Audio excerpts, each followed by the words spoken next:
Today, we are reacting to a TikTok video by a medical doctor in which he is giving reasons that you should not become a doctor, especially if you have some certain traits that he pointed out. As a medical doctor, I'm going to watch it and react and to tell you whether, yes, this is something that I totally agree with or somehow. But don't be discouraged, especially if you want to be a medical doctor or you know someone that wants to be a medical doctor. So let's dive in.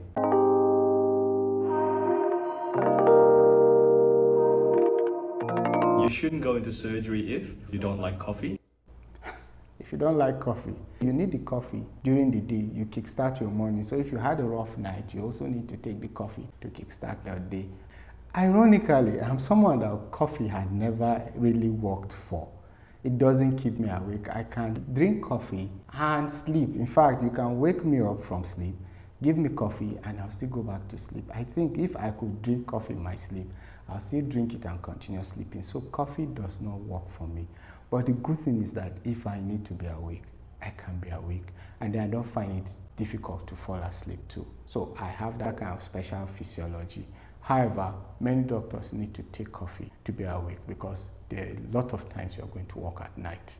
Emergencies don't know time at all. So if you don't like coffee or you find other ways of keeping yourself awake, then yes, it's for you. You must not like coffee. So point one, not really so, but you need the coffee to be awake because you need to be awake. So yeah, in a sense.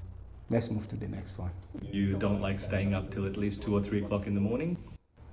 It's not, it's true. As I said earlier, you have to stay awake. If you love sleep, medicine is not for you.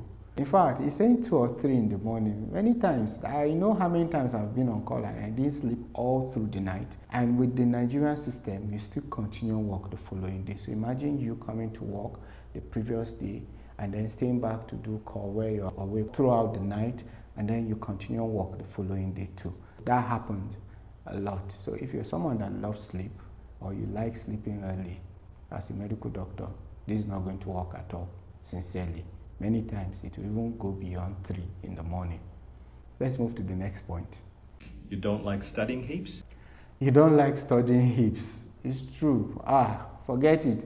In fact, you'll have seen a huge load of books at my back, but unlike before, a lot of the books that I have are soft copies, so I read them on my devices, either my laptop, my phone, my tablet. Ordinarily, especially when I was in med school, see a lot of big fat books that one has to use. So if you don't like reading voluminous stuff, forget it, medicine is not for you. Our books are very, very big and they are much too, and you have to read them, apart from also online research you have to go through.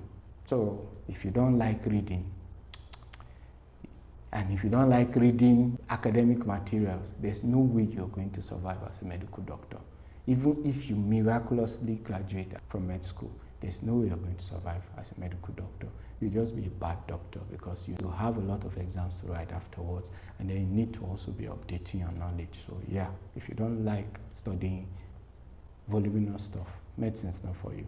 Okay, let's move to the next. Don't like sitting an exam more than once, potentially. That is a very bitter truth. It's a very harsh truth.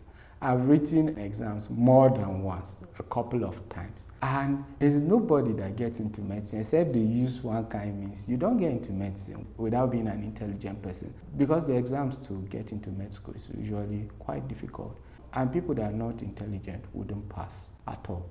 Because many times again, even if you pass it, they usually take the ones with the higher marks compared to the ones with lower marks. So it's even beyond passing many times. But even with that, as you get into med school, you will learn that med school is so voluminous. It's not because you don't know, but questions could come from anywhere.